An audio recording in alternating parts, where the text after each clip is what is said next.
morning to everybody. Happy Sunday. It's not Saturday, it's Sunday. Changed it around a little bit this weekend, but at least I'm here, feeling tired. So definitely good morning for coffee. Hope everyone's doing okay. Check up in here and see. Yes, I am live. We're good. Good morning. Welcome back to all you micro nerds for another Sunday unboxing morning, a chill one. Hopefully I haven't disrupted anyone's day by putting on a Sunday, but it's a long weekend for a lot of us. So cheers to everybody, and have a slurp of coffee and we'll get on with this thing.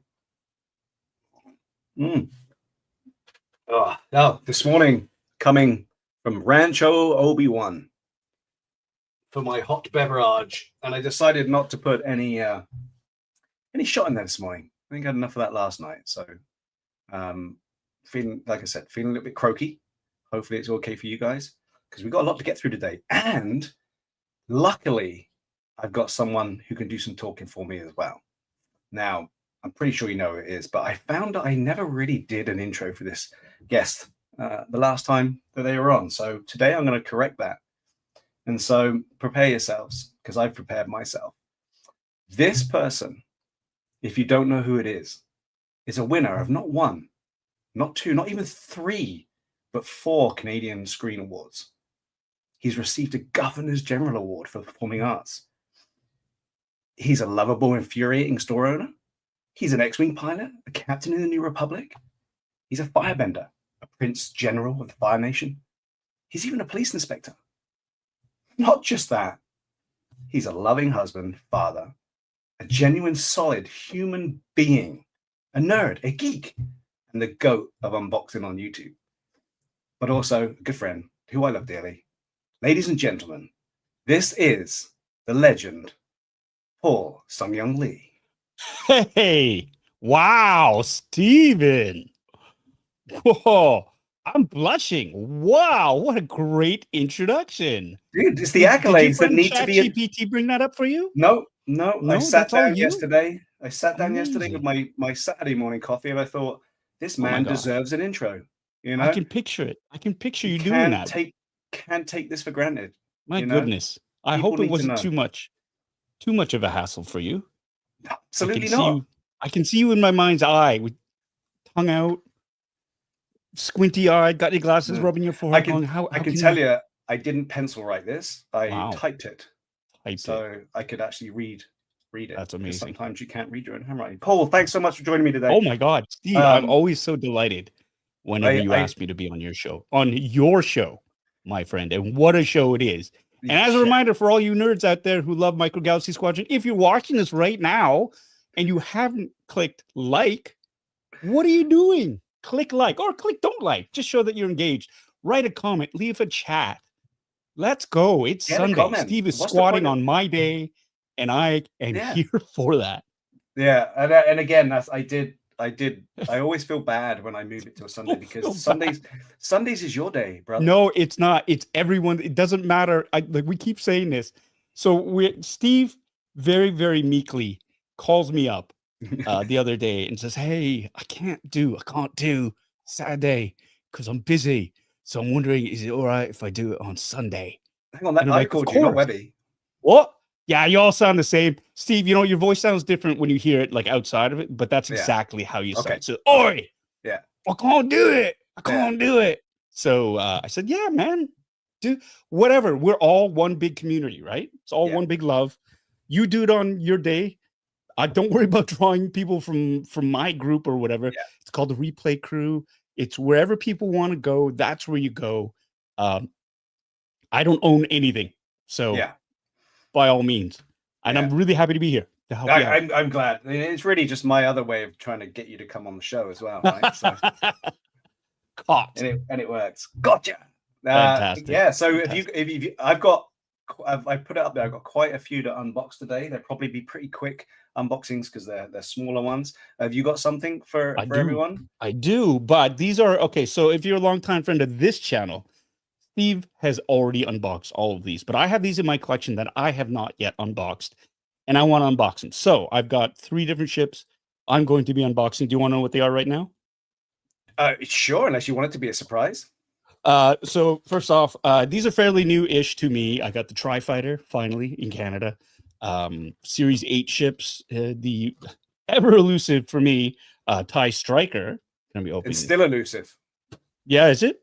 Yeah. Oh, well, it's part of the Vault pack. So the ships are actually part of the Vault release, which I'm going to be unboxing on my show later on tonight. And the Tidarium shuttle. I have the Emperor shuttle, 2 of them. But I wanted the Tidarium shuttle. I wanted to see what the difference was in terms of the... And get those minifigs. And of course, you get the minifigs. You get Han Solo, General Solo with his jacket, his field jacket. Han Solo? Yeah, and a couple of Rebel troopers there. So I'm going to be opening those 3 up today, displaying hopefully some proper knife technique. And for a change, we can see I will be using adult tools instead of the little kids' tools. So stick around. They still seem rather large. Maybe I don't know. little hands. They're just a regular pair of clippers. Yeah. Like I don't use them to clip my fingernails. Was that a squeak of the steel I heard? Yeah, it was. Yeah, that's so well used. You must have used those like for some construction or something in the basement. I have no idea. There's no rust on them. It's a good solid squeak. I like it. Mine make no noise. No noise. Basement tools. Look how big my hands look. Yeah, that's why I really use things that tiny. You want your hands to look really big. Really? Okay. Okay. All right. Well, let's see if anyone's joined us. Let's see if anyone's joined us today. What other tiny things does Steve put in the palm of his hand and make it look really big? All right, let's.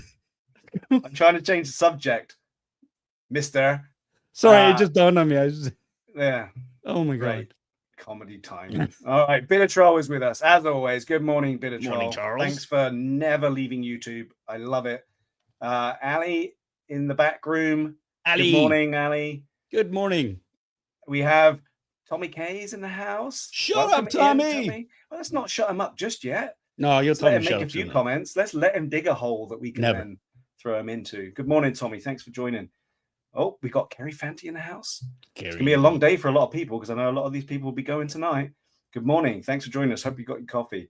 This guy. Oh, I nearly said something else. This. I don't know if you know about this guy. His name's Ryan Dole. He's Ryan Dole 31 and from Instagram. Yeah. Oh my god. Yeah. And not only that, but he's joining us today. Is he? Mm-hmm. Yay! Good morning, Ryan. Thanks for joining us. We got VJ Baby in the house. Good morning, VJ Baby. Thanks for coming in. See already. And this is why you tell him to shut up. Yeah, keep chirping, buddy. But yeah, you can always watch it on the replay if you're liking what you're seeing. We have Daniel Irwine in the house. Good morning. Daniel Irwine. Good morning. We got Bad Wolf Media in the house. Good morning, Bad Wolf Media. And that's it for now, which is great because we got a lot to unbox. If there's anyone else joining us, chirp in the comments. This is what everyone does. Give me some shit. That's what everyone does. And now I've got one in my ear and right next to me is going to be doing it live for you. But good morning, everybody. Thanks for joining us. Grab your coffee. No mellow music today, just the dulcet, beautiful sounds of Paul's voice. I got to put it back on my hot plate. There we go. All right. Ooh, fancy. Okay. Do you want to do this together or do you want to take it in turns? Hey, whatever floats your boat. We can. How long? I mean, it's not going to take very long, right? So they're going to be pretty quick. Let's co-open, and then that way we can show off instead of having to wait for somebody to open it. Okay, I'm going to bring in my beautiful camera. Ooh, here we go. Production value. I'm going to switch over to my camera and do my picture-in-picture. Okay, I'm going to leave myself big because I'm important. It's your show, buddy. Whatever makes your hands look big, you go for it. All right. Grab your tools. Let's go. All right. So today, as advertised, I am going to be unboxing stuff from the Mandalorian. I haven't unboxed this yet. I've got a Series 4 here, M1 Starfighter. We saw last week, Jamie, my guest last week, Jamie Pale Rider, he opened up his M1 Starfighter from episode 1. And it reminded me that I also have those. And I want to get to see this one. It's one I've been wanting to unbox for a while, but it's been buried in the pile. So I'm going to start with this, and I'm going to move on to another one I forgot I had, which is the Razor Crest. And then we're going to look at the Pirate Snub Fighter. So it's a Mandalorian show. Paul, you know a little bit about the Mandalorian.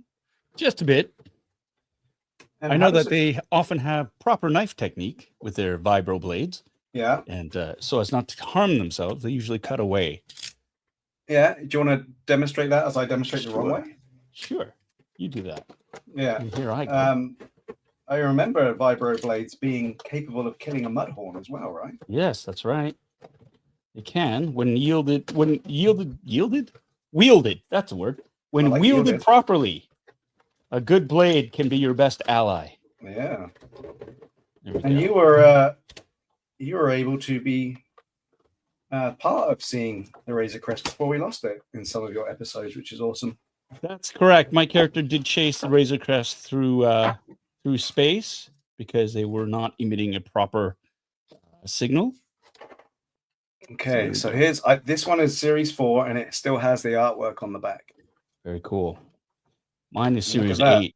Who do you think that is?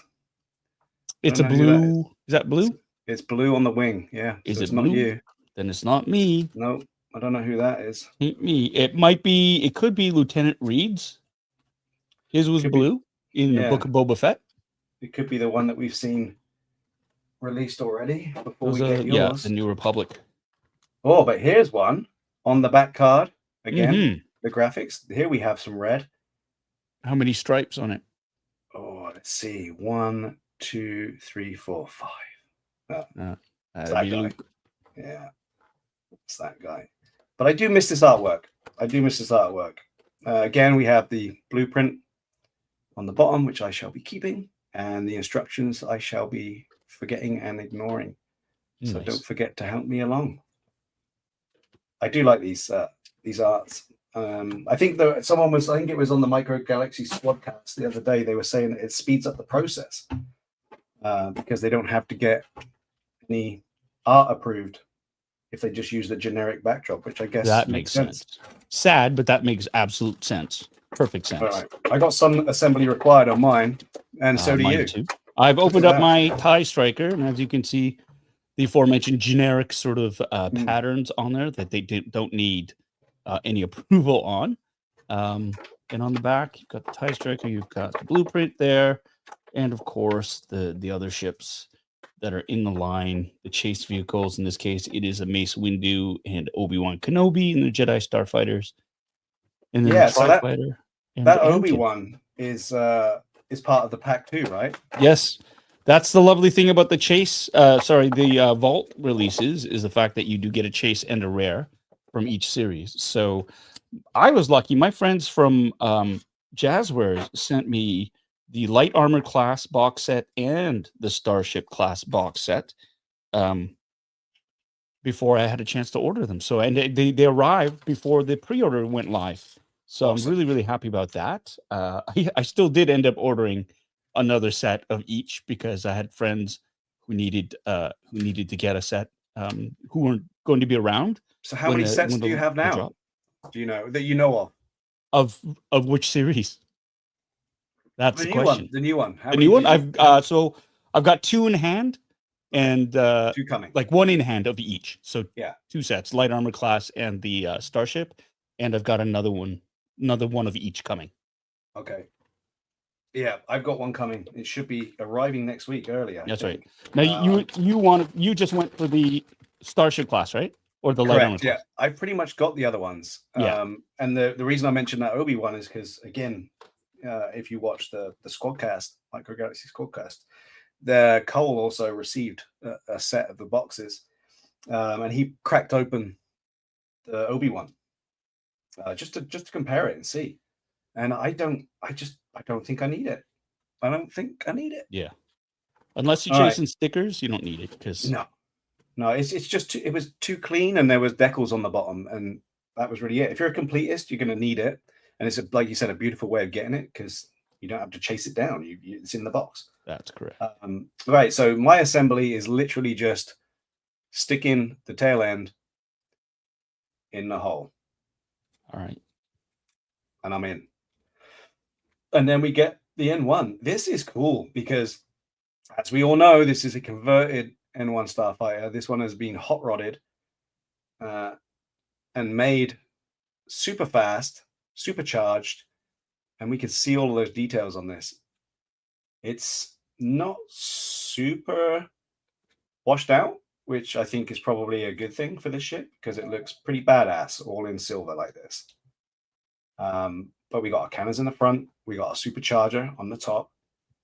None of these panels lift away. They're already off, but the detail in them is pretty cool. I mean, look at all of that. That's nuts. All the pipes, everything. And this looks like more cannons on the bottom. Is that what they are? Cannons? This thing's pretty heavily armored. And then we got our engine on the back there as well, with a little bit of weathering on it. And then our little yellow. I don't know if these are, yeah, these are painted stripes rather than just bits they didn't remove. But it seems to be the same yellow as on an M1, just a little nod for the M1. And then our almost Geiger-esque tail there. Yeah, it's stripped down. On the end of it, yeah. The casings are gone. And look at this, who we got in here? It's the boy. It's the boy Grogu. Grogu. That's a good-looking ship. Good-looking ship. This one's going to be interesting for a clip too. Just to find somewhere to sink this in. But it's got to be done. All right, we got a landing gear. I didn't look at the back, but I'm assuming these things are going to push forward. Yep. It's just like the other one. I haven't opened that one yet. Oh, yeah. Yeah. And then we have another one at the back here. Whoa, that's a good click. Wow. That's up there. It's pretty tough. And then it stands nice and pretty, sat down there. Very nice. Pelimoto's workshop. And then we got our cockpit. So let's take a look at the cockpit. And this isn't a vault, so there's probably no super details in there. Maybe I should embiggen that slightly, just so we can see while I'm here. Oh, that's me. I don't want me. Jesus, professional. There we go. There we go. All right. But we can see the mold, but they haven't really done a lot of washing or weathering in there to define it. But it's cool. They got the details. The details are there, and now we can see really all of the details in the engine compartment too. So it's a sexy looking ship. Sexy looking ship. Now I'm wondering, can we remove Grogu on this one? He seems pretty solid in there. Well, I think he's fixed. And I know that on the other one, as Jamie showed us last week, that you could pull down something and release your droid, but he looks fixed. Yeah. So we can't put an R4 in there. So I guess that will be it for the N1. We have 3 landing gear, a cockpit, and a sexy silver finish. How are you getting on? I'm good. I'm just waiting for you. Okay. I'm going to bring you in. All right. There you go. Let's get a look at yours. Here we go. Some assembly acquired as well. I had to attach these little wing parts in. They came separate. So hang on a minute. Simple. What's going on here? What's going on with what? We got someone crashing the party. Oh, look what the cat dragged in. What happened? Are you okay? Oh, no, I'm good. I just wanted to watch it live. I was tired of having a 30-second delay. Oh, good morning, Ryan. Good morning. Good morning from the Dole Farm in Saskatchewan. Did you grab a coffee for this morning? No, I'm about to head out to my parents' cabin. Oh, wow. Ooh la la. Yeah. But I digest. This episode's not about me. Let's listen to Paul continue talking about this TIE Striker. A done deal. Thank you, Ryan. It's good to see you, my friend. Yeah, it's great seeing you. Yeah. So there was some assembly required. You had to just snap the wings into place. One of the things I've noticed about it already is there's a little bit of a sag. Yeah, it's a bit of a Yeah. sag to that, which is unfortunate. I mean, it is what it is. I'm sure if it really bothered me, what I can do is just put a little CA glue in there, Yeah. and just hold it in place, and then it's solid, right? But Yeah. It's right the out of the same for box, everyone's so far. It's been the same. Mine's exactly the same. Just one wing though. The other wing seems to be solid. yeah, And just one of yeah, them's floppy. It's really weird. that's exactly it. So the one on the left, the one on the right is great. The one on the left, it's Yeah. okay. But they Oh, don't fine. have a big peg or connection, right? It's a very small sort of connection. Yeah, to if them. you look at them, they're Yeah. just these small little pegs for it. But again, it is a minor quibble right there, something that is easily fixed. Uh-huh. Yeah, it's not a problem. I've opened it up, got Crew of 2, apparently. Now, the TIE Striker was an experimental craft that was utilized by the Empire, first introduced in Battle of Scarif. And this is an atmospheric ship. So this is designed to operate better in an atmosphere. And it was heavily armored with turbo lasers and proton torpedoes for land-based targets, apparently. So think of this as an A-10 Warthog, basically. Yeah. Yeah. Super fast, super maneuverable. Yeah. And then so we've got the cockpit. And then you've got, I'm seeing the gunners. Yeah. Can I get the light? Can I catch the light? No, it's in the way. See the chair just slightly in there. Yeah, I need a better light. Hold on. So there's that, which is really cool. Let me see if I can throw some light on that. There we go. Yeah.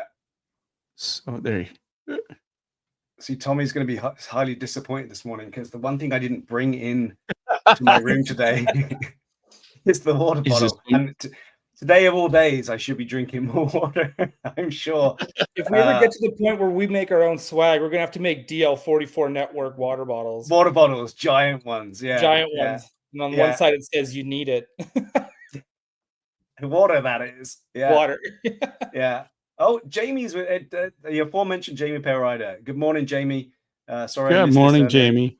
You know my focus. It wanes onto my ships after a while. Apologies. Good morning to you, sir. And come on. My assistant just brought it for everybody. There you go, everybody. My Vault sticker water bottle is in the house. It's got the big sticker. Wow. Where did you get a sticker that big? Wow. You once you get your Vault boxes, you should see on your Vault boxes you have a big sticker. Oh wow. Okay. Yeah. That's hilarious. Yeah. So if you don't keep the boxes, which is super sexy, as I'm sure you guys are going to see tonight on Paul's show, the artwork on those boxes is second to none. But if you decide not to keep them, or you're going to semi-destroy them, peel the big label off, ready for the DL44 network water bottle that will be coming soon. Yeah. And available online. Let me just go, while you're doing that, Paul, I'm just going to keep going through some of these chirps. I'm going to call it the chirps, not the comment, the chirps. Okay, I'm sure this one's been put on there to test my skills. Good morning, Wamzula Steaks. Nice. Thanks for joining. Looks like it could be a Gotham City Tonight fan with that picture, Ryan Dole. Oh, Jason's in the house. Griseki's here. Yeah, it is indeed the little baby Grogu in the N1.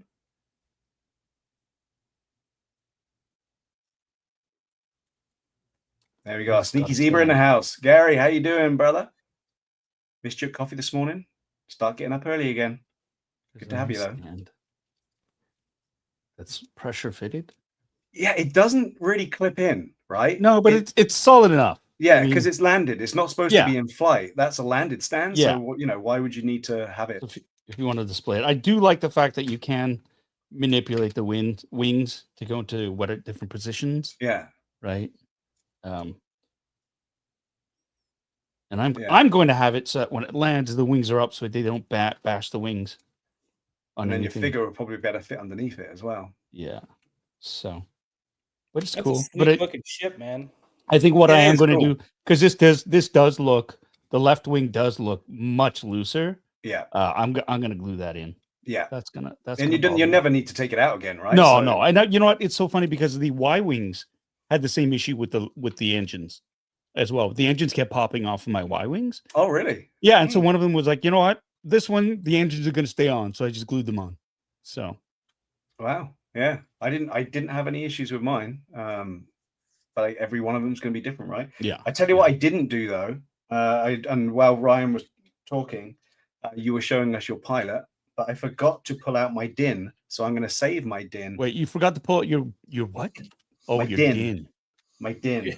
There's lots of pulling out and holding in hands to make it look big with my little hands. Yeah. Look at that Imperial cog. Yeah, right. The details on those tiny little helmets. I mean, in scale, that's way too big, right? Like if you look at the scale, but send it back. You still have.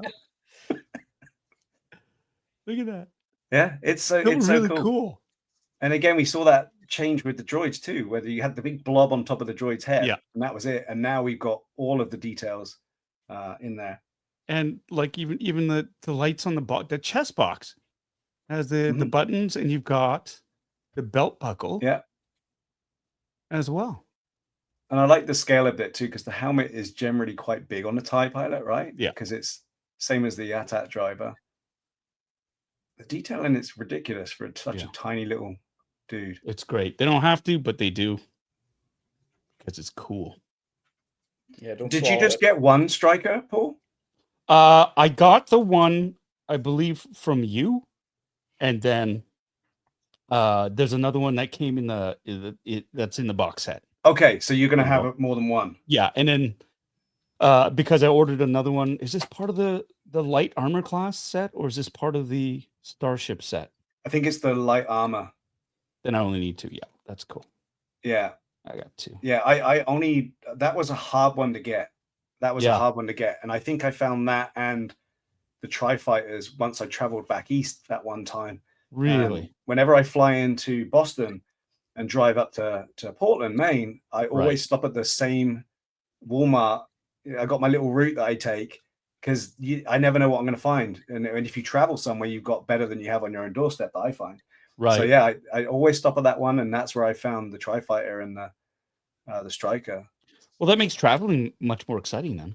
It does. It's true. And then you got different Rosses, you got different DDs, you got whatever else, right? All these discount stores which, as we all know, are synonymous with getting micro galaxies from the tardy distribution of most of the major stores. So if they don't put them out, we all get annoyed. But for us with a Ross, it's great because they just end up in there at some point. Eventually, you just have to be patient. Yeah, but yeah, it's a good looking ship, and I'm glad you got more than one because I think you need more than one of that ship. Just to make it look good. All right, I am gonna move on to this, which again I think with our secret guest is one of your favorites, Ryan Dahl, the Razor Crest. Dude, I love the Razor Crest. Yeah. Now, I forgot I had this one, as I mentioned. So I'm glad to be unboxing this one. This is a launch edition, which means it's old. We've even got Series 1 on it. But I've noticed, I don't know if you've noticed this, Paul, there's some of the later releases have got Series 1 written on them. Yeah. Even though they're not from Series 1. And I don't know if it's Series 1 of a new style, or I don't know why we get that Series 1. I'm not sure. But this has lots of stuff to play with. So we have a drop-down ramp at the back. We have a removable panel. We have a couple of removable panels by the look of it, so we can get in there. We have a 90-degree rotating turrets. Of course, we got the blueprint that some of us do want. It's fun looking back at seeing all the stuff that came out in the beginning. Look at that. Yeah. I saw one of these. I saw two of these yesterday at Frankensons. There are still a number of Asajj Ventress ships at my local GameStop for $20. That's what I was about to say. Right? The dude was trying to sell it for $20, and it's like, no. That's $20 American. That's like $35 Canadian. Yeah. It's like a mortgage. Like, why would you? Yeah, but it is fun looking back. That's still one of my favorite ships. I understand it's a peg warmer, but it's one of my favorite ones. It's cool looking, and it's probably one of the coolest looking minifigs too. Yeah, she's great. Because she's brandishing both sabers. It looks really good. And I was talking about getting it and reenacting with Obi-Wan's. There's a scene in Clone Wars where Ventress and Obi-Wan sort of go to battle, and then they crash into the hangar, and then they have this big showdown to where she gets let down by Dooku, right? And I want to recreate that with 2 of the ships. And I think our friend Andrew said he picked me up one for like $3 somewhere. So I've got one. I'm not paying $20 just to reenact that. And speaking of Frankensteins, hi to Ernie. I missed Ernie yesterday. Ernie ran late. He was getting a tattoo. Yes, yeah. So I watched it. Yeah, him and his Toy Migos are all having a big weekend of fun this weekend. But I did get to see Yoko yesterday. Yoko's in town, so she flew in after all. Yeah, it's a win. And I did pick up a really cool minifig of a Star Tours hostess. It was really cool, and it cost me a grand price of $1, and it was my find of the week. It made me very happy because it fits perfectly with my small scale Star Speeder 3000 that I got recently. So yeah. Anyway, let's keep unboxing. You know, there's too much to talk about. That's why we're here. Been cutting towards myself as Paul instructed. Yes, Paul, really hard and fast. Oh, we still doing phrasing? That's all right. So let's lift this out. Yeah, while you guys are doing that, I'll help out with the chat. I'll do some DK work over here. Well, do something, Ryan, if you're going to coach the party. D-Cirtle is here. Mr. Daniel himself. Daniel! Heard you're back again, Daniel? Jesus. Yeah, back gave out on me. Oh, buddy. What caused that? He's eating pancakes and he threw his back out again. Is that what it was? Is it extreme eating? Like what? Nah. But check, before we get back to Daniel's back, look at this artwork that's inside of here. How cool is that? And especially with the latest release we've had from the HasLab, it's very poignant to see this here. Yeah, that's very cool. It's our gunships. Now, why do we have this for the Razor Crest? That's a great question. Right? Right? I mean, what a brilliant silence, because everyone's going to come back with... If you look at the picture, though, it's a mishmash of a lot of things, because that's an Imperial Star Destroyer in the background. Yes. That's not a Venator class. So this is all sort of... But I'm wondering if it's just a miss box, because we did get dropships, right? LAATs. It looks like Geonosis. Which were in these same kind of boxes. Now, the front of the box definitely has the Razor Crest on it, so that's correct. And everything I just showed you is correct. But I'm wondering, because this sometimes happening, I wonder if this is the wrong insert. But even still, the LA, the wrong. That's the wrong universe. Yeah, isn't that crazy? Yeah.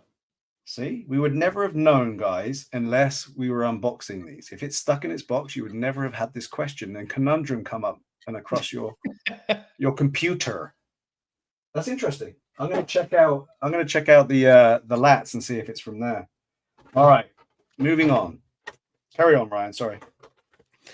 No, it's all good. It's all good. Andrew's in the house here as well. I don't know if you guys said hi to him already. No, Andrew. Yeah. I did mention you. That's right. You say his name and he appears. He's coming back out in a couple of weeks. That's awesome. That's great news.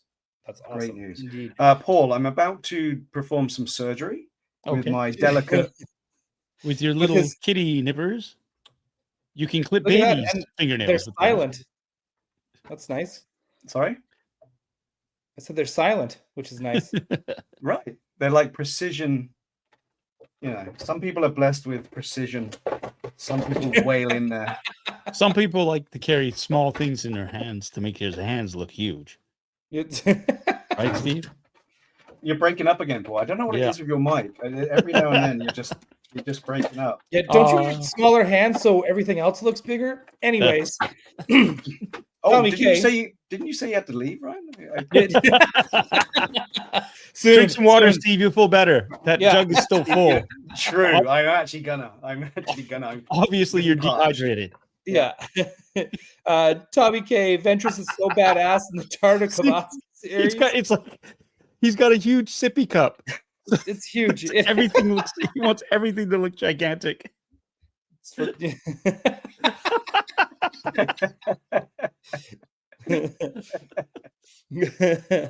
on, Micro Ryan. Galaxy Carry on. jumbo water bottle. Yeah, I do think it should be something to be available. Some people make hats for themselves. I think a water bottle would be ideal for sure. Right, Ryan? Correct. Yes.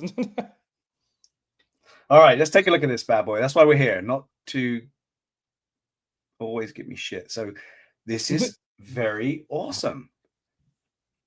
Again, for an early model, we've still got some paint on there.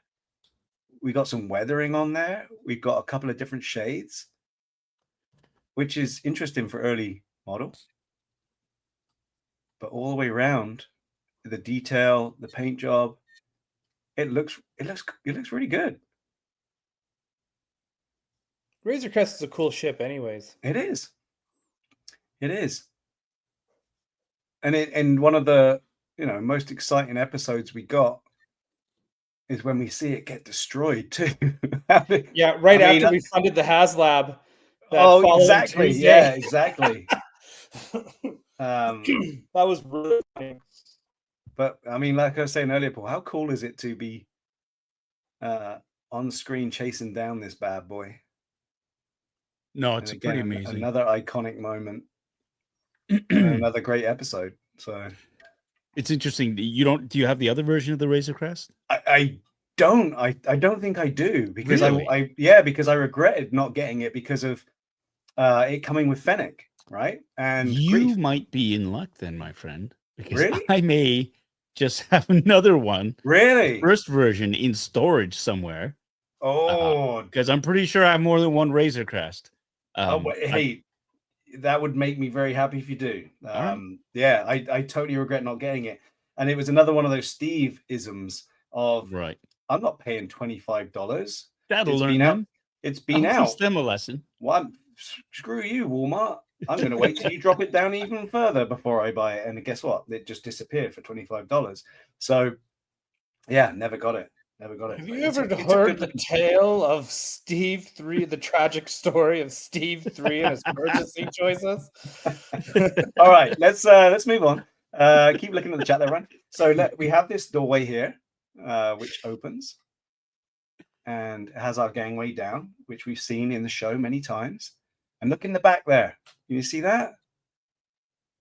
We have all of his weapons. Yeah. Yep. How cool is that? The first thing you see. I think the sides pop out too. Yeah. Yeah. I'm going to get to that because I didn't look at the instructions. Yeah. And then you can.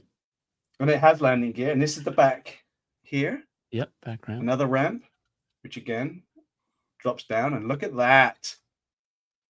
Who is that? If only the panels removed so we could take a better look. What a great thing to see, though. I love that. And then we have some landing gear. Nice and solid. And then I think it's here, right? Yeah, they crisscross.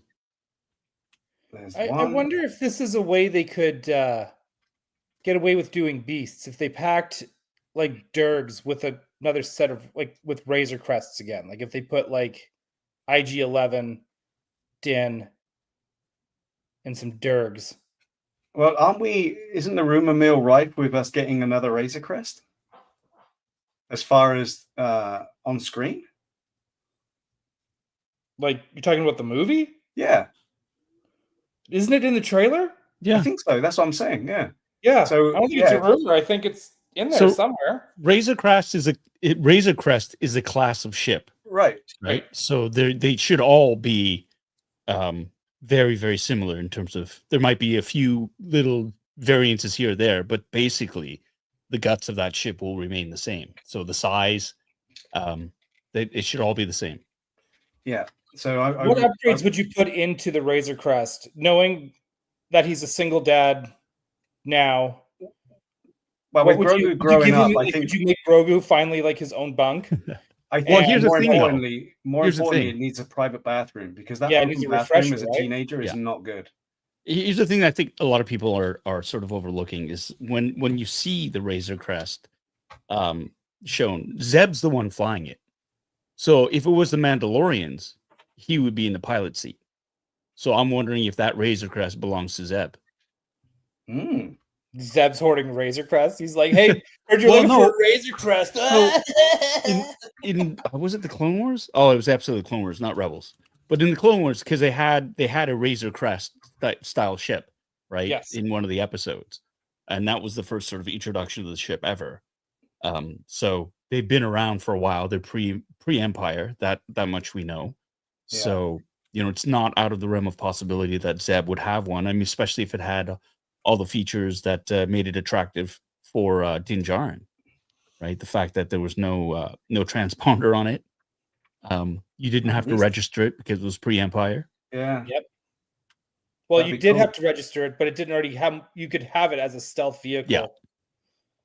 Yeah. I'm struggling with the panels as usual. I can see where it wants to come off, but it's in there pretty tough. Lift the top off. Tough. I'm gonna put my finger up the rear and persuade it. Just like Friday night. Oh my god, it's really in there tough. I can't get it out. Okay, let's take the top off. Now, the top. Where's our release for the top? It's very flat. I don't see one of those obvious tabs around the side. Is it all the length of the back? Is it the complete length of the back? Yeah, just stick your finger inside the ship and push up. Tommy K's helping you out since you won't read the instructions. Pop it out from the inside. Okay. Well, yeah, this is why we want crowd participation, right? Yeah. Okay. And it snaps. Why'd you do that? Don't listen to the chat. Just pull it, Steve. It's not going to break. There's a big ass tab at the back here, yeah, right? So just pull it up from there. There we go. All right, so let's check out the underneath. No wash. Oh, there's a little bit of wash. You can see a little bit of brown. Yeah, there's a little bit of brown in there. See that? That from your finger when you put it in there? Yeah, it's blood. It's blood from the knife. It's blood from the knife work, and now I've smeared it all over the top of the ship. No, you can see on the top there as well, you donut. There you go. All right. So I lost something in prying that off. Oh, it's for carbonite. There we go. So let's take a look inside. It's really detailed. We've got the cargo netting even in there, which is pretty cool, right? That's cool. To have that cargo netting in there as a mold, and then we can recognize everything in here from the show, right? Mm-hmm. It's really detailed. Wait, so something else opens up in there, or is that just one panel? Yeah, this panel here, the one I was struggling with. So this one here should come away. But on the other side, there's a hinge. Yeah, there's a hinge. Or another door, or a different kind of door. But here? Yeah. So yeah, we'll get. I want to try and get this thing off first. Push it out. There we go. You hear that? There we go. So there's another panel. And again, this thing was destroyed by the Jawas, right? But look at the details in here. Got his lunchbox and bag. I love what they do with the details on these ships. And I'm wondering what they get given for reference to get it so detailed. How long did you think it took them to rebuild this damn ship after the Jawas? Not too long. It's about 5 minutes in the episode, I believe, to the montage. It feels like. Yeah, less than 5 minutes. But I mean, let's be honest. I mean, in the Ice Planet episode, he rebuilt that thing a couple of times. Well, he didn't really rebuild it. He just made sure the cockpit was sealed and it could run. Yeah, but But when he goes back to visit Grief Karga and everything, it didn't take long for them to repair that ship there either. So ships are really easy to repair, apparently. But here's the little door you were talking about. Oh, that's the thing that you throw the people in and carbonite. Well, yeah, because we have also this. Does it fit in there? Yeah, it's a mithril. Look at that face. So much detail. You can see the nose and the eyes and everything. That's great. Yeah. I'm not sure what he's doing with his hands, though. They're manacled together around his penis. It looks that way. What a way to be frozen in carbonite. I gotcha. Yeah. He lured him in with a glory hole. Gotcha. Yeah, that's cool. So you can, it's similar to Boba Fett Starship. You can have him up here, swiveled around, as we saw when we opened it up. There's a little knob up here you can clip him into, and he could just be on display at the door. Or you can put him in here. It's pretty tricky, even for my little hands. But he will live in there if I can get him in. Jesus, it's a real small little gap. Hey, you got the jetpack to hang on the wall on my. I did. Yeah, it was that was our first entry into Micro Galaxy Squadron. Sitting at Ryan's house with Boba Fett Starship. Yeah, ice pack in your crotch and open toys. It was our first look at how detailed these things are, and we were pretty impressed. Because again, it was awesome. So there you go. He fits in there like so. Let's see if we can get the focus. There you go. Oh yeah, fits in there like so, and then you can. In you go. And you can see through the side there all the details on the carbonite block. It's a really detailed ship. I'm glad I remember I own it. Yeah. And the other cool thing about this ship is we do, well, not complain. We do point out a lot that most of these gangways and drop ramps are impractical. But with this one, I do believe there's enough room at the back there for him to be able to walk up, or you place a character there without looking ridiculous. So I like that too. I like the fact we get that on this, on both sides of the, it's kind of right for one of the minifigs, height-wise at the doors, which is pretty cool. And at the back. Yep. And you can't do that on the shuttle. You can't do that on a lot of the other ships that we've seen. So again, good job. Yeah, Tommy K's making a good point here. This is a proper toy. So much to play with. There is. There's a lot to play with on it. I mean, just look at it out here. I believe I've missed something too. Let me check. It wouldn't be right. I think one of the engine cases come off, or am I wrong? Yeah, the ship cable will come off because it's been stripped. That's one of the differences between this one and the other version of the Razor Crest. Removable panels. There is no instruction on that, but it looks like this should. There we go. There we go. This here comes off too. So again, we can just have a reveal of underneath, and then just set this thing up with everything lying around, which is pretty cool. We also need to check out the cockpit, people. I'm getting so distracted by my multitude of guests today. But let's check out this cockpit. Paul's already fed up. And see what we got in here. Not a lot of detail. Not a lot of detail. But I believe this is obviously for...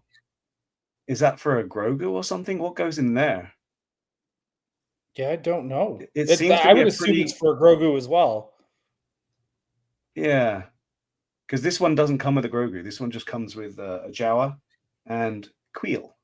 Wait, has it? Okay, so they've made Jawas. Where's our sandcrawlers?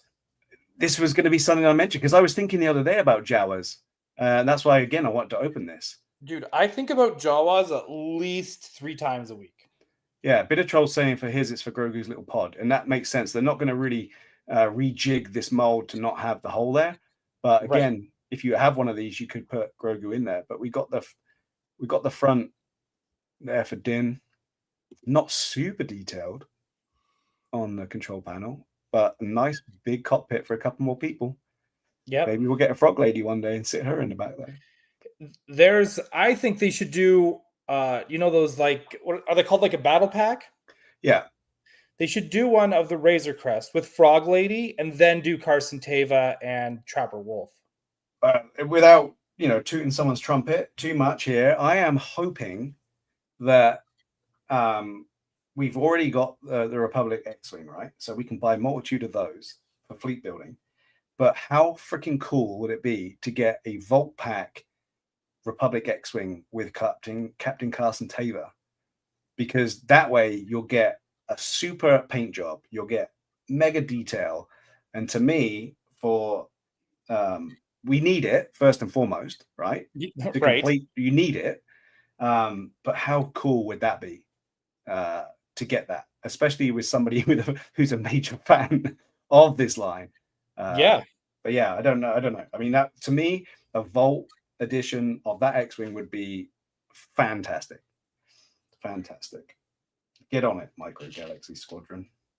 All right, I am gonna show off my figures, Paul. Sorry to delay your next unboxing, but I am gonna show these off because I want to do a comparison. So yeah, no worries.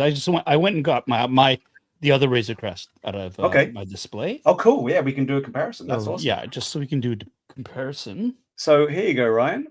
Here is an off-world Jawa, and we can see the red eyes of the off-world Jawa. The arms, obviously, with the wall minifigs, just go up and down, but he's very Suka position at this point. We got the ammo belt that goes around, the little pouch of his little blaster. I mean, that's not a bad launch edition minifig. His stump moves, so we can sit him down. We could do different sandcrawlers as well. So you just need the base, right? Yeah. I mean, to be honest, like I was looking at this the other day. The sandcrawler that we got from Hasbro, right? No, it's a Droid Factory. Sorry, the Droid Factory sandcrawler, right? The Droid Factory sandcrawler is almost a perfect scale for Micro Galaxy, I think. Everything seems to be to scale for the size of the sandcrawler for a Micro Galaxy. So there's our off-world Jawa. And then even smaller is our Queel. Again, you can see the detail in the mouth. You can see his details in his face, but they're not painted that much. But we got the hat, we got the goggles, we got his scarf around there, we got his belt with pouches. For a tiny little mini fig, this is pretty detailed. The backpack's on there with the buckles. I think it's, there you go. That's focused. So we got all the pouches, all the buckles, the hat. That's a pretty detail, and that's tiny. That's tiny. I don't know if it'll even fit in one of my stands. It's so small. Look at that. It won't even fit, and that's my smallest one. Oh, you get to make one even smaller now. Yeah. But let's do a quick comparison here, and then I want to get back to what Paul's doing there. I'm going to have to slide him in sideways, but this is just better than getting my fat fingers in the way because he's wearing his cape, and in this one he's wearing his jetpack. So I'm going to put him in sideways so we can get a better look. So this is the din we get with this set. Right. First appearance. No, sorry. This isn't. Is this right? Because the brown? Yeah, because this is the one we got. So there's our comparison. We got Beskar. We got Beskar on this one. And we don't have Beskar on this one. Isn't that interesting? Weird. So you can see the knee braces, the little ammo pack around his leg there. You can see his gun belt. It's all brown. And then you got the one. Yeah, that's his first appearance. That's season 1 at the very beginning. That's the Durasteel. The only thing that's really Beskar on his helmet is his helmet and then the pauldron, the one shoulder pauldron. But the rest is Durasteel. So this is like episode 1 and 2. Yeah. The rookie card. Then we have this one. So this one should be the one from the N1 then. Because he's got all his Beskar. Yeah, that's... And we got the jetpack. And his suit is brown. Yeah. Which is interesting. Oh, he's got the backpack. I dropped it. Jetpack. The jetpack's ruining it for me. But yeah, the jetpack's there. Yeah. And the Beskar's there. Yeah. But look at the crazy detail. All the little plates on his thighs. That's some crazy detail. And just the Boba Fett-esque cape over the side of the jetpack. And even the detail in the jetpack. It's nuts. You even got those. Can you see in the back of the helmet there? Because it focused that much. You can see the little ridges. Little notches. Yeah. Yeah. That's nuts. Pretty cool. That's nuts. So yeah, this is a great set. And my assistant just, I don't know if we can see this here. My assistant just brought in said sandcrawler. I don't know if we're going to be able to fit this on screen. So up here, you can see the sandcrawler. This is the one we're talking about, Droid Factory one. And when you look at the cockpit and the size of this, and I grab my little Jawa, I think... In big in the other screen. Oh, yeah, sorry. Here you go. I got you. Okay, gotcha. This is a pretty good comparison in size, I think. What do you think? Yeah, it's not bad. It's a little off, but it's close. Very close. I mean, you couldn't go much bigger, right? Yeah, I'm saying the Jawa should be a little bit smaller. Just a little bit. Yeah, and they're not going to retool the figs. They're going to be in this size, right? And let's get Din up there, standing next to this thing. If you imagine him. Yeah, I think the size is pretty comparable. That's quite the drop now when you think about him falling from the top. Yeah, right under his back. Yeah. But you were saying, you like, give us a sandcrawler, but that's a big ass toy. God, I need that sandcrawler. I got to find that. All right. That's boys, I'm going to go. But I just wanted to hang out for a bit. Thank you so much for having me. Everyone, if you like what you see, please drop it a like. Let other folks know that this show is happening as well. Share it around. Let people know. Every weekend, almost every weekend. Absolutely. Yeah. I'm happy to when are you going to get back on, Ryan? When are you going to not this week, but the next week. And I'm going to do, actually, I think I might start drop. It's going to be a lot of work for me, but that's okay. But I want to do, leading up to Christmas, I want to do almost a weekly thing on Friday, whether it's podcast style or unknown regions. Right. But I just want to just do some more stuff because I feel like there's just a lot coming up, especially around Christmas time and all that. Plus, I have a list of guests I'd love to have on here that I see make a lot of cool content, but I've never seen them be guests on podcasts. So I'd love to reach out and see if they'd like to come on as well. So with that, I'm out of here. You two have a great time. And I'll see you when you're all in Vancouver next week, including Steve. He doesn't know that yet, but he's coming in. Okay. Yeah. All right, man. All right. Bye. See ya. See ya. All right. Thank Christ he's gone. Oh, my God. Jesus, Holy shit. Talk about a power trip, right? Me. I have yet to see. I want to catch one of his episodes. I want to catch one of his shows. Well, there's a thing called the rewatch, so you can just no. I'm not going back. What, 2 months? I'm not doing That's that. a lot of scrolling, man. If he's not dedicated to doing a show, why should I be? Until he invites me onto his show, I'm not even going to bother. We got him. Have a great day, Ryan. Bye, Ryan. I'll bring your these micro machine toys that I got for you. Yeah. All right. That was a major distraction. I think we got through it. Yeah. So I brought out my other version. My version of the Razor Crest, the other version of it. Very, very similar. The paint scheme is slightly different. This version's a little bit more put together. It's doesn't have the panels that are missing on it, obviously, or the damage. The engine cowling on the one side does come off. Oh, it does. But the engine is intact. Now the figures that came with this, though, there was no Fennec Shand. Really? No, it was Grief Karga, the Mandalorian, and Grogu. It was Boba Fett. Yeah, it was the Slave One, right? Yeah, that's what she was. She was in the first edition of that. That's what it was. That's exactly it. So, but all the same panels come off. The mithril, it's the same. The mithril's there too in the carbonite. And you get a little Grogu with this one, right? Yes. Is he in his pod? In the pod, yeah. And that's what that hole is for in the cockpit. That's correct. Okay.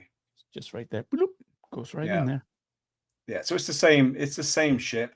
Just there's slight variations. I mean, again, this one isn't all banged up. Yeah.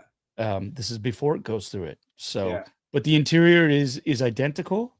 The paint wash, this looks a little bit dark. Maybe it's the lighting, but this one doesn't look as this one's a bit more uniform. It's not as scuffed up. Yeah, your engines aren't well used. They're very brassy and new. Yeah. So. Yeah. Yeah, it was when he was just, earning a living, making his way through. The other thing as well is these guns are supposed to rotate, but mine are super stiff. Oh yeah. It feels like I'm going to break them, but I believe they should go up and down. Do yours move? Just looking at them right now. They should, but same thing. And you know what? I don't want to break them off, so I'm not gonna. Yeah, I'm putting a lot of effort into that, and it's not even wanting to move. But I'm pretty sure the instructions say that it should. Okay. Well, but again, I like the ramps on these. I like the way that it stands off the floor and the ramps come down, and you can actually get the figs in. Yeah, I like that. I do like that. That's really cool. Yeah, it's a good ship. Glad to have opened it. Now, is it a landed ship or is it an in-flight ship? That's the thing. It can be whatever you want. I know. I got to try and decide that. She's, it's heavy, it's big. It's going to be difficult to make a stand for that. It probably need one of those. I find with the bigger ships, you need a more solid stand. Than just those regular ones. And I know that Kevin from Kevin's Microfleet builds a whole compact stand that you can sit these bigger ships onto. It probably needs something like that to keep it stable and look good. So yeah, it's a bigger ship for sure. All right, have you got your shuttle next while you're embiggened? Sure, I can do that. I just opened up the Tri-Fighter. Oh, okay. It's okay. It's very simple. The one big thing that I've noticed about this is the materials. And you pointed this out when you unbox it. It's very rubbery. Yeah. It's got that flexible element to every part of it too, which is surprising. I wasn't expecting that. So it's a very it feels like a soft toy. Yeah. Right? Look at that. Like a vinyl. Like a vinyl pop. Yeah. It's like a vinyl toy. And the missiles detach, which is great. The pod opens up, and I've already stuck the droid in there. And that's a solid plastic, right? That pod. Yeah. Yeah. So this is the only solid plastic in it. I can't remember. Does the ball in itself, does it rotate? No. Within it doesn't. It just swings back to let you get in. That's exactly it. Okay. But that ball, the stand, should pop right into there. Yeah. And you can feel it sitting, because that's plastic, that should work. Yeah. The only thing I didn't get to work very well was the missile holders, the little hooks for the missiles. They're also made of that rubber, and they don't grip the missiles great. Yeah. So my missiles were just always falling out backwards. Oh, okay. But again, I'm not playing with it. I'm just setting it up. So yeah. It's definitely a weird material, and I'm not sure. It is. And I wonder if over time, how sometimes the this rubbery material kind of breaks down, becomes tacky. Yeah. For example, I have some of my NECA Movie Maniacs toys, and over time, this kind of rubbery soft plastic starts to sweat. Yeah, and get that break down, kind of and then substance. everything, like if it's dusty, dust sticks to it, and it's impossible to clean. So it's a weird thing. I wonder if it's just a different material, this stuff. Yeah. And I wonder why they made it. They went with this style versus just a regular plastic. Because it makes, and I think, again, they were talking about it this week on Squadcast, is the paint, the blue paint seems to be the same blue paint as we see in the tank, but because it's on that rubber, it kind of gives you a different hue of blue. Right. Because of the material it's painted onto. So they don't quite match. And I think it's just the material that does that. But I'm really digging those ball joints on the ships. I really hope they start moving to those on every ship. The only problem I have with these ball joints is there's a weak spot right where it connects. And so if it's seated in there and you go to turn it, if there's too much friction, it snaps right off. Yeah. And that's already happened to me on a couple of these stands. Yeah. And it's a flat stand, right? Yeah. Yeah. Yeah. See, that's why I was messing around with it, and I made like a cylindrical cone that goes up to the ball. That way you can twist it without causing that tension and torsion on the flat. Yeah. So I kind of like the universal joint that you get with that board. You can position, twist, turn. I like that. It's just you got to be careful. Just got to be careful with it, especially when it's newly inserted, because there's too much friction. It'll wear in eventually, and then it'll be fine. But initially, because that's what happened to me, one of the stands, I put the ship in, I went to position it, and it snapped right off. Yeah, in my hand. So just got to be aware of that. Yeah, but it's a neat little ship. It's tiny. It is cool. It's cool, and you need a couple of those too, right? So yeah, you need 3. Yeah. Right. Yeah, I would say. So. And then you can put that with your Asajj Ventress shuttlecock. Yeah. Yeah. Hey, I was giving a bunch of those away during the first Bad Bash. Just getting Adventures ones. And now you're like, shit, I really should get hold of them. That's fine. They were in every gift bag. So yeah. All right. What do we got here? Do you have anything else that you're opening up? Oh yeah, I got one more after this. Yeah. All right. One more after this. I'm just going to go to the chat here. Space Shuttle Tidarium. So Tommy's saying he says have the ships landed with the doors open and the figures on the outside. Yeah, I think this one for sure. The Razor Crest would definitely get that. Oh, that's how I have them displayed. I've got it in my panel with the Mandalorian hot toys, right, and his pistol and the helmet. So it's all in one. So Daniel's thinking that they may have used this particular material because it's cheaper. But I don't know. He's saying those parts can't really be made hollow like a lot of the other ones that we've got. Yeah. And it would be super thick if they just did it out of plastic, right? So yeah, interesting. Maybe it's just practicality but like it's the only ship so far that's been made out of this material. Mm-hmm. Like none of the other shit. Everything else is just the regular plastic, right? Yeah. So yeah, for sure. For sure. And I can't think what else we would get that might use it. Yeah. With a similar kind of shape and size. I'm not sure. All right, so this is our Tidarium shuttle. Yes. Open it up. Go away from myself like a responsible adult does. Oof. Your fingers are a little close there.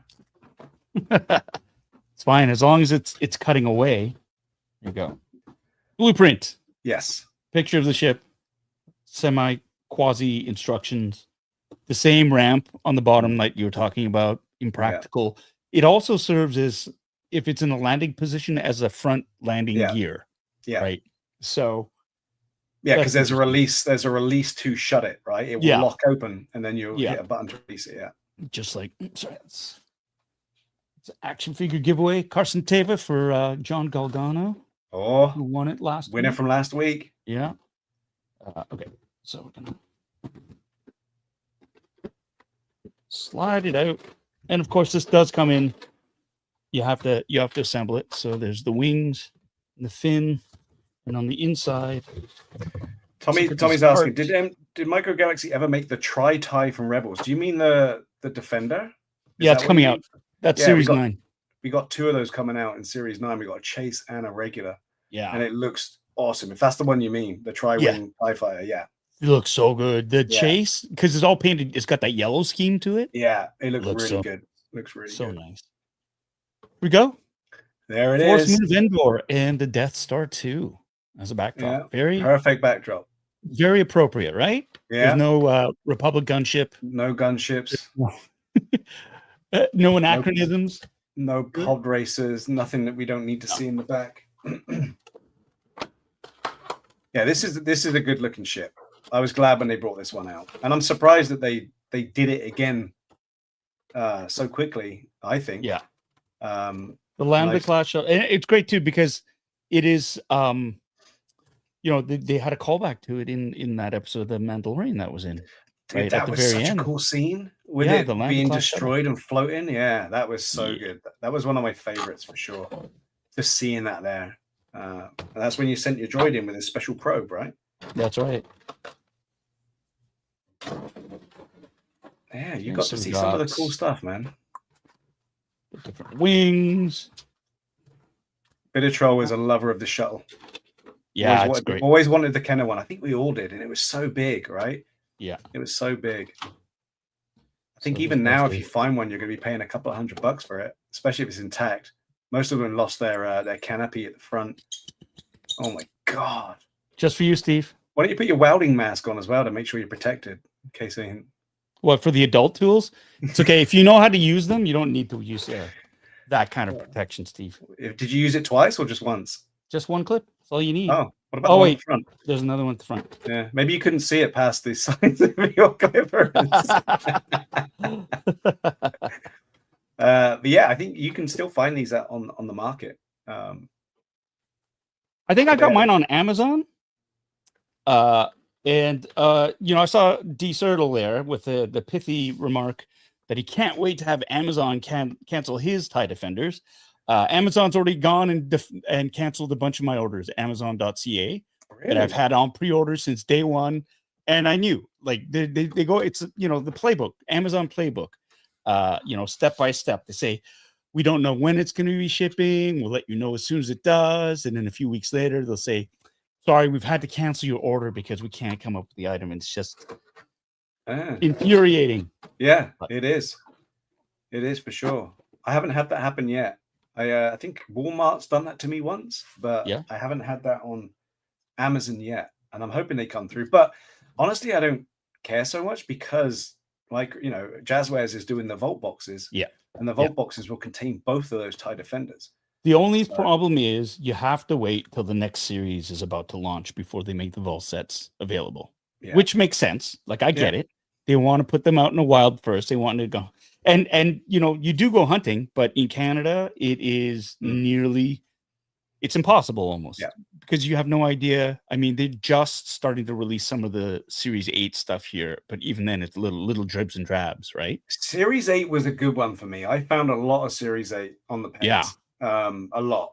And that's why I only wanted to order one of the Vault boxes when they came out, because I wanted the Blue Tank and the Z95 Headhunter. Right. Which I saw one yesterday at Frankensons actually, but they wanted $45 for it. Wow. Which is one of the red ones, the chase one. Oh, Kevin's joining us, toying around in the house. Yeah. Hello there. Hello there. I have no soundbite for that. Oh, you know what though? I do believe StreamYard, they do. Kevin's in the house. There you go. That's even better. What did he say? Did he do his hello there? He did. Then you got to say, oh, that's what we need. See if that one works. Oh, Jamie's saying Amazon canceling happens all the time to him too. Yeah, right. Bunch of jerks. Maybe it is just like I said. I haven't had it happen yet, but I could have just opened up a big wad of disappointment by saying that. But I haven't had it. Right. Yeah. Daniel's asking where you're finding any of the Series 8 in Canada. I think you were saying it's hard. GameStop. Yeah. Yeah. And they're still pretty good for that. They're bringing just do they still have the one SKU though? And you don't know what you're getting if you order online? Okay, so you do have to go hunting.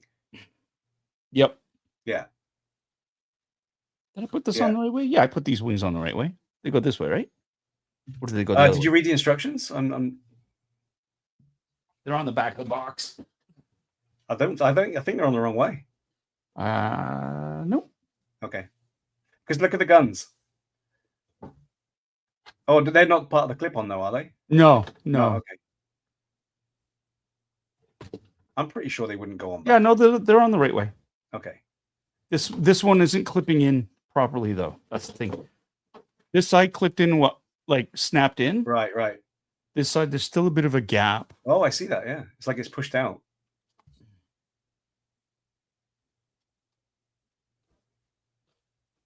Yeah, maybe you damaged it with your huge cutters. I'm not sure. Daniel's combating you. It may be the comment about putting his back out, but he's like, since when?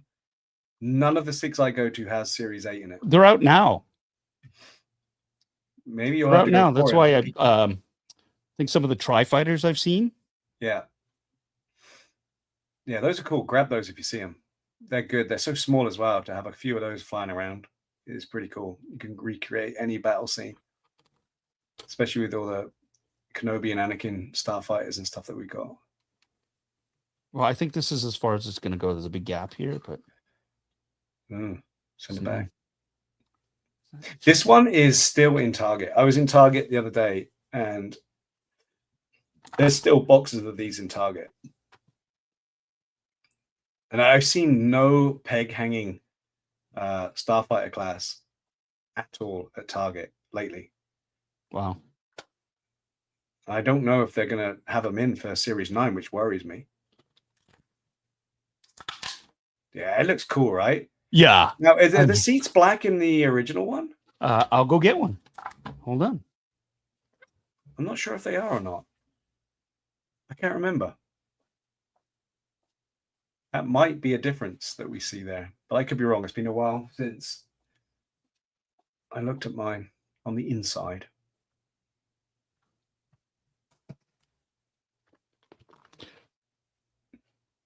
And just right off the bat, almost identical. There's just some slightly different paint marks. Yeah, you got some battle damage. damage. There's scoring.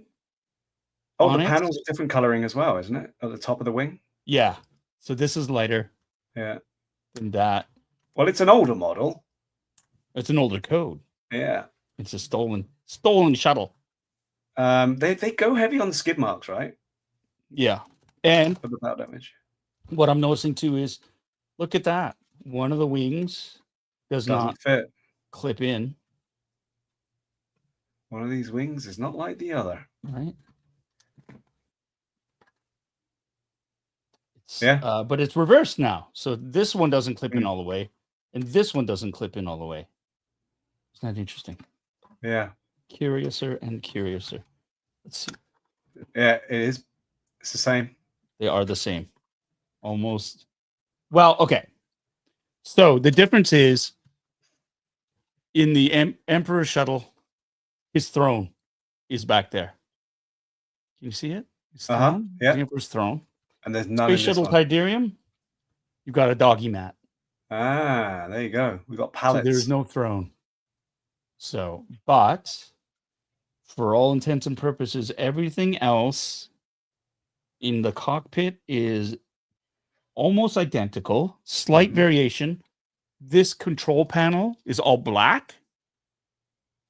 And in the Emperor shuttle, it's an off sort of carbon color. You can't really see from here, but it's not all black. The interior here, like this control panel, that's a carbon charcoal color.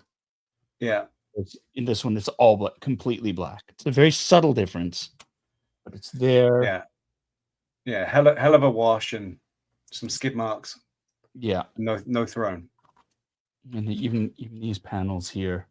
Again, these are washed. The Tidarium is just a little bit more beat up, which is funny because you would think that the Emperor shuttle then would be pristine. Right? Like King doesn't show up in a dirty car. So maybe it's just a dirty environment outside that Death Star as a building site after all. But I mean that's the aesthetic is if the Emperor is showing up, you don't want him. Yeah, you don't want a dirty wagon. Yeah. That's what Bitter Troll's saying as well. Bitter Troll's saying you expect the personal shuttle to be very fancy. Yeah. With maybe a small bar and a stripper pole inside.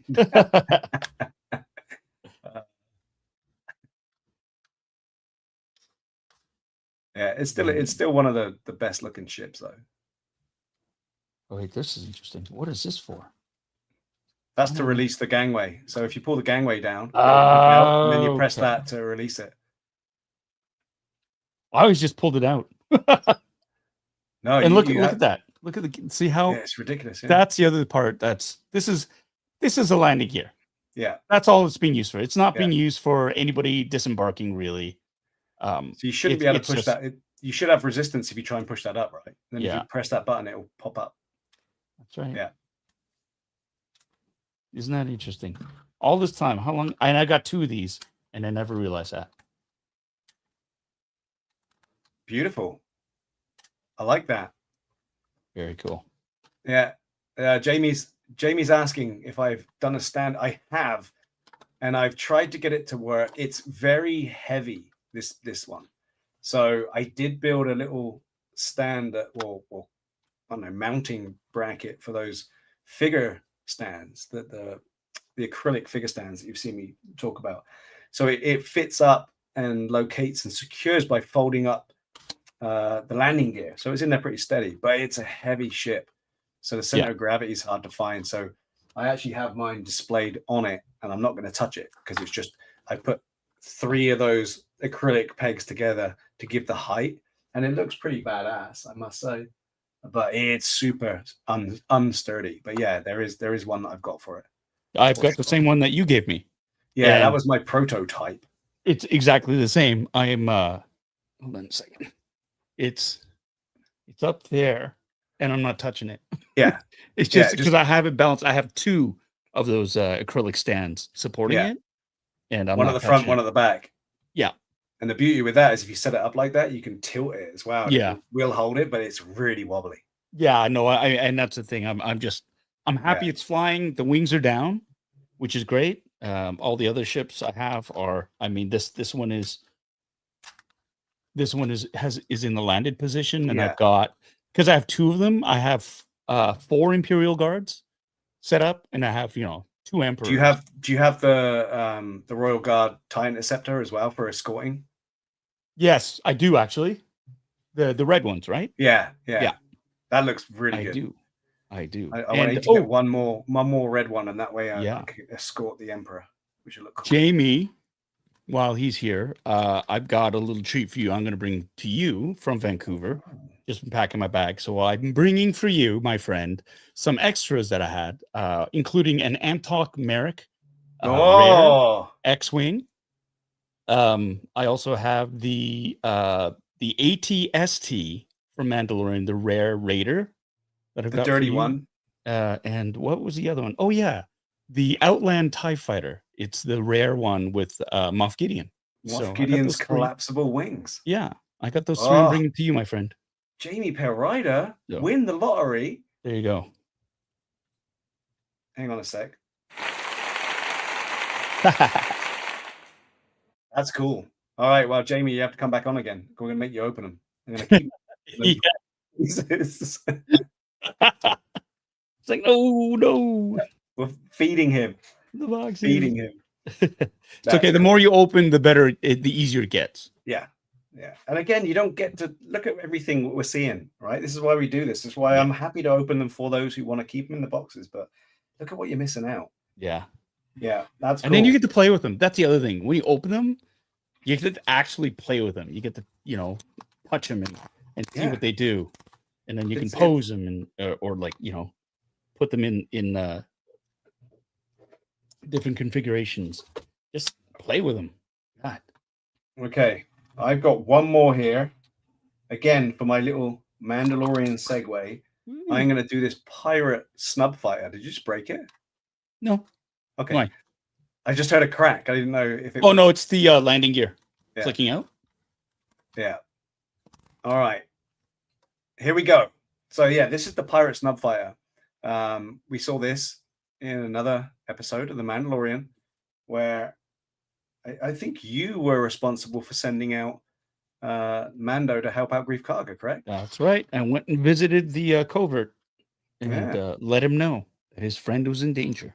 Yeah. And this is a cool little ship. This has got the Pirate Vane that we've seen in Skeleton Crew as well. Mm-hmm. Yeah. And I kind of wanted to get a couple of these Pirate Snubs because it would be cool to have a couple of them, right? Because there was a couple of them. And especially with the M1 Starfighter being unboxed, because they do have on-screen battles up in the sky there, which is cool. And do you have to complete it? Then you need the Comrade class, like the Gauntlet.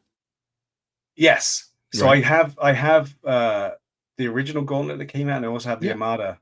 There you go. Class. Were you aware? Because I wasn't. I thought the Armada class was just a way that you could purchase more of the same ship and build up, like a fleet. Yeah. But someone was saying last week that they're actually different, like the perfected version of the ship. It's not so much that, because I was always wondering, why are we getting an Armada class of Anakin Skywalker or Obi-Wan? But apparently they make changes to the paintwork or sometimes to the mold So that's why we're seeing such differences in the Armada class. So it's That's not so interesting. much, it's not so much so you can get more and more of them. It's actually a different version, like a better version of the original ship. So that's interesting because I saw a thing. It was a comparison of the Armada class TIE bomber versus the first release TIE bomber. Yeah, and people are actually from what I saw anecdotally, people like the original version better than the Armada. The only differences I could see on it was where the serial number was, and there's venting on the wing on the stanchions where you put the wings in. There's now holes above and below those stanchions for some reason, and that was really the only thing I could see that was a major difference, because it's an Armada class that comes in the box set, right? So I'm gonna that's a good idea. I'm gonna open that up and I'm gonna find out. See if there's any other difference. I think it's probably paint job and that for some reason they must have retooled. But I did drop this today, and the angle that it landed tore it away a bit. So I'm still going to get the knife out because I know it worries you. Redundancies. I'll let you see if Jamie's probably. Oh yeah, we got. Jamie's very happy, which is so cool. Jamie, that's so cool. You're going to be up to speed on the collection before you know it. You better get a different shelf. Let's do dinner on Tuesday, Jamie. Let's do dinner on Tuesday. Handoff. Dinner and handoff. Yeah. Or off. I did say off, Jamie. All right. So here we have. Oh, there's the damage part. Oops. Ooh. Yeah, but here we do have a graphic of said fight, even though it's in outer space. Looks like it's amongst meteors and not just in the atmosphere. We do have the M1 in there. Series 6, blueprints on the back, a couple of instructions for landing gear. That's it. This ship doesn't do a lot. And again, we can see some of the chases. And I haven't opened these two yet, so maybe that's a lead in to do that. Those are on great. The next show and get a look at those, because they do look pretty cool. But light armor class, Pirate Snub. I need to find another one of these, I think. See if they're still available. Oh, the Snub Fighters? Yeah. Yeah, I got a bunch. Oh, God. When are you going to come to LA? I know. It's, people laugh, but when they're gone, they're gone. They're gone. And people were like, and so it's just like, and it's so funny because I could sell them and make a tidy little profit, but I end up giving them to people that don't have it. I always wanted one. I got an extra one. So right. I mean, trade is the way to go, right? Yeah. I love the trade. Yeah. I love the trade. Andrew. Oh, see you later. See, Andrew. Hey, you made it through more than I thought you would. That's awesome. Yeah. Say hi to Peter for me. Absolutely. And happy belated birthday, I think I'm right in saying, right? Oh, yeah, that's right. Yeah. Okay, so look at this. This is just one solid bump. Look at it. It's a great little design, though. Eh? It looks cool.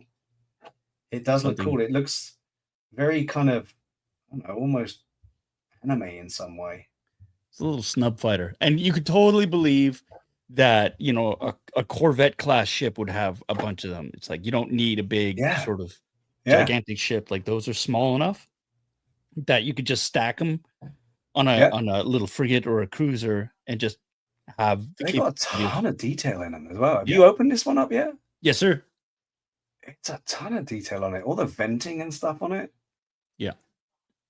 That's really, really detailed and washed out too. We got a lot of paint app on it. On the side, on the little tips of the wings here, and obviously back here. We got some more here on the front of the engine casings. Yeah, we got the typical metallic silver in the back. Is that white? Yeah. It's like a white engine bay. I love it when they put a bit of blue in there or orange, so it really highlights with the white behind it. Underneath, we got even more paint app. But it looks really, it's almost like an axe at the front. Mm-hmm. Yeah. So slick. And that canopy is really cool with the glass all the way down it.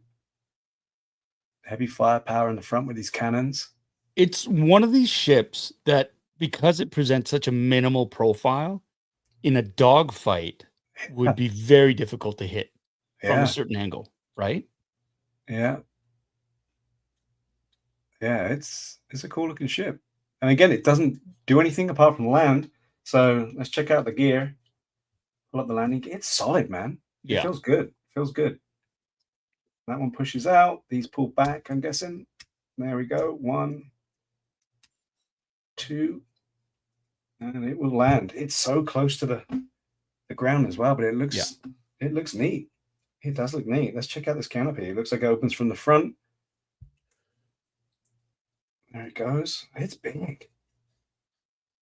It is big. Look at that. And let's get a look inside the cockpit. There's this little seat with the backrest in it. It looks like there's a little doorway in the back. I'm not sure though. I think that's all engine back there. Yeah, it's all engine back there. It's solid.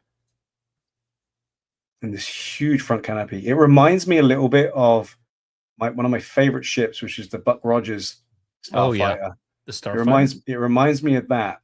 So, did you know that design for the Buck Rogers Starfighter was supposed to be the original design for the Colonial Vipers in Battlestar Galactica? I think I've heard that, and I think maybe you did mention that before, because we've talked a bit about it, because I was building one the same scale as Micro Galaxy Squadron, and that's why it reminds me of it.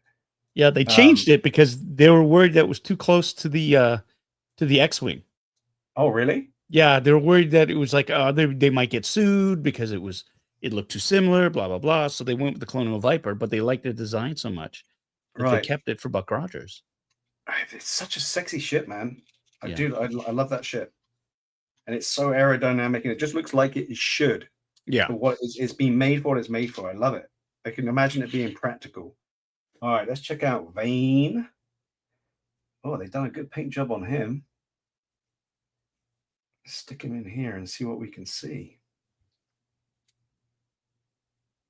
All right. Yeah, he's got his jacket on and everything. So here's our Vane. Great. Look at that. Yeah. Look at the detail on his shirt. The color?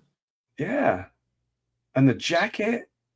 You got the blue stripes. You got the 2 different shades of brown. You got his gloves. And then up at the face there. Can I focus? There's the focus. You can see his, I guess, are they little horns or whatever they are on top of his head? Mm-hmm. You see the detail in that. He's got his hat on. Then the back of the jacket, even, you got like a collar to it. You got an, this is what's the shoulder pad made of? I remember I've forgotten what it was. I remember spotting this during the show. There's something, it's a hat or something. It's like, there's something about his shoulder, which they've obviously put the detail in here. I think it's a hat. I think it's like a rebel hat. I can't focus on it. Oh, yeah. And like on the ear flaps or the comm pieces or whatever. Yeah. And he's got it on there as armor as a shoulder pad. It's such a throwback. Yeah. And Easter egg, if you like. And even the boots have got different coloring on them. With his gigantic feet. Yeah, they all have gigantic feet. They've all got big feet. But even the little the strap around his thigh there for his pistol. That's a super detailed figure, man. Mm-hmm. A Nikto, I believe. And he even got his little medallion on there. That's cool. All right, let's see if he fits in, because all that detail on that jacket, is he going to fit in? I would imagine he could. At least he didn't fall apart like the other week with my Death Troopers. Oh, that happened to you too, right? It just exploded. Yeah. One of my figures fell apart too. I had to glue it back together. Which one was it? It was a Death Trooper. It was? It just went and it's like the body separated from it. Yeah. So the legs and the arms, which are attached with all came flying out. It's like an axle. Came off. So I had to retrieve them. I had to put a little very precise dab of glue the center of the body so I could keep moving the leg. It wouldn't glue the axle. I haven't got around to doing it yet. Yeah, it was a pain, but doing it. But it was just one of the Death Troopers. Was it the commander? Yes. Because my commander was the one that maybe they just had a mismanufacturing on it and they didn't. Yeah, I think so. But I do remember that going, what? and I didn't even realize it had fallen apart. So because I found part of it and I went, what is this from? And then that's when I saw. I'm digging this shit. I like it. And Tommy's just saying this one really needs opposable stand. Yeah, 100%. But it's going to be one of the trickiest ones because it's just a flat belly, man. There's nowhere to really clip. So clip it at the engines like you did the last one. Yeah, but then you get center of gravity because it's going to be so long, right? It's always going to be heavier at the front. So right. Got to think about all these things. But it's a light ship. Way. That's a really light one, though. Yeah. So it shouldn't be too much of a problem. I'll get to work on that one, I think, because you're right. This one needs to be look at it. It looks so good. It needs to be in action. Yeah, it's a cool looking ship. I'm glad I popped that one open. It doesn't do anything apart from look cool and do its job. And I like that. Yeah, that one's good. Now you just need 8 more. I do need some more. And these ones I saw on the pegs and I saw on Amazon, and I don't know if they are still available. I'll have to go and check because I definitely need to get another one. Hopefully they are. But that's not a bad little ensemble of Mandalorian ships. There we go. That's pretty good. You got anything else? No. I've opened all that I'm going to open today. All right. Well, that's not bad. Hour and a half, 6 ships. That's pretty good. And interruptions. That's right. And Steve, there we go. Oh, he's drinking his coffee. And Steve only swizzled twice from his gigantic swimming pool. Yeah. Sippy cup. Yeah, I'm sorry. I know it's disappointing. But like I said, if we can get one of those in your hands for everybody, maybe we'll work on doing that. Yeah, Tommy's saying it's hard to display, so flat, needs a stand. What else is going on here? What's this? Cannon Baller. Thanks, Jason. Yeah, hey, we don't need to prolong. I'm happy. I've got these open. I need to start working on that right away. I got the other one done from the other week for our V-Wing. There you go. Got that one made up. You can see here. On this screen. Oh, there it is. It fits under there quite nicely. And it's quite hidden. And you get the little universal joint there to position it. And there she is. So that one was done. I got that one done pretty quick. A couple of cups of coffee. Don't tell anyone at work. I did it during the week. Yeah. I'll get working on that other one. Paul. Yes, sir. You're on later on, right? I am. What time? 8 o'clock Eastern, 5 o'clock Pacific time. On my YouTube channel, Bitter Asian Dude Inc., Fun Boxing Sundays, episode 97. Can you believe it? We're going to be opening up a few fun, geeky collectibles. Top of the list is the Starspeeder 1000 from Disney Parks. There you go. Steve's got on his shirt. And there's a bit of a debate within our own little inner circle as to the legitimacy of me wanting this thing. Because, of course, there was the pre-release, which was the Starspeeder 3000 that you guys got at the parks. It was a D23 exclusive. There you go. It wasn't at the park, I don't think. Oh, okay. Well then fuck me. So this is the park release. A true fan would know that. Yeah. For the rest of us, the great unwashed, those of us who couldn't make it to D23, this is the public release of it. So I'm going to open that up. I'm going to see what's there. You know, it'd be really cool if we could have a comparison between the 3000 and the 1000 to just see what came with it. So maybe another day we'll do that. Yeah. I'm also going to be unboxing the Hot Toys Kit Fisto from Star Wars, the prequels. And as well, if you're a fan of Micro Galaxy Squadron stuff, I've got Series 8 Light Armor class and the Starship class box sets I'm going to be unveiling and unboxing. So you can take a look at that tonight, 5 p.m. Pacific, 8 p.m. Eastern, Bitter Asian Dude Inc. Get your drinking pants on. We have a drinking game. And we'll have some fun. Finish off the week. Yeah, that'd be great. I, unfortunately, I'm going to be watching Jaws in the IMAX at 4 What's unfortunate about that? Well, I'm going to miss the show because I've been looking forward to Kit Fisto, and I'm really looking forward to seeing this speeder. So I am actually going to be the rewatch crew because I want to see how this goes down. All right. yeah, I've got that booked up, so I got to go to that. It's fantastic. You're gonna have a great time. Jaws on IMAX. On IMAX. It's gonna be great. And then next week it's gonna be in 3D. In 3D. In 3D. Nice. Yeah, I didn't do D-Box. You didn't? Yeah. No, I didn't really fancy it. I'm not a big fan. You don't want to get D-Box. splashed, shaking around. Yeah, I don't really fancy it. Don't really fancy it. All right. 40X. There you go. Yeah, I didn't do it. Didn't do it. But yeah, I'm because they wouldn't let you bring your jug of water with you. Yeah. I provide the 40X with anyone I go with. Just splashing it about as he's trying to drink from it. Oh my god. Yeah. No, but it's going to be a great show. It is going to be a great show. I'm looking forward to Kit Fisto one. I've been hoping you would do in a couple of previous episodes. Yeah. So. Hey, you know what? It was up to the Bitter Brigade. There's a poll every week where people get the vote to see which geeky, which hot toy they want opened up, and Kit Fisto won it this week. So yeah, Tommy sent another poll up there. Oh, hang on a minute. Groseki's asking. Oh, 100%. What are you kidding?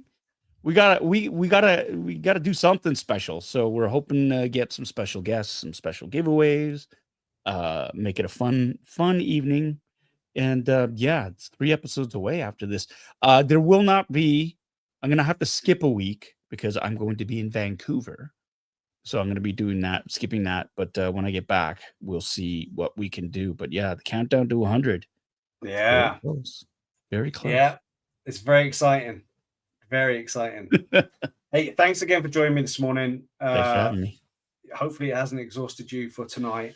And it's going to be a great show. And I know most of the people here right now are going to be joining you for that show. It's always good to have you next to me while we're doing this. I love this stuff, and to have you with me doing it is so much more fun because it's like we're in the same room. So yeah, I super appreciate it.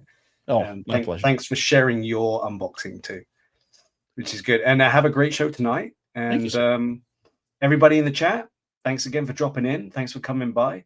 Happy Sunday. Hopefully you've decided that you now need some more of these micro galaxies. And again, I say it every week and no one ever does it, but if there's something you haven't seen, something from the old collection, something from the new collection, something that you want to get a look at, let me know, because I'm happy to unbox it. I'm working my way through. My slots are getting bigger behind me on my shelves. So once those shelves are empty, I can start restacking everything and repositioning it. We already know where we're going to find Paul. We don't really need to talk about Ryan because he wasn't supposed to be here, but you can find him on many channels, including Gotham City Tonight, Toy Anxiety. What else is there? The DL44 Network. If he ever shows up for that again, you'll see him on there. But yeah, please remember to give us a thumbs up, or as Paul says, a thumbs down. Get some interaction in there. It always helps. And subscribe, because you never know when it's going to go down. Could be a Saturday, could be a Sunday, could be a Friday. Who knows? Thanks everyone. Thanks for coming in. Enjoy the rest of the weekend. Happy long weekend for those that have got one. And who knows? Maybe I will be able to drop in for the end of the show tonight. But have a great weekend, people. Thank you, Paul. See everybody again on the next one soon. Bye.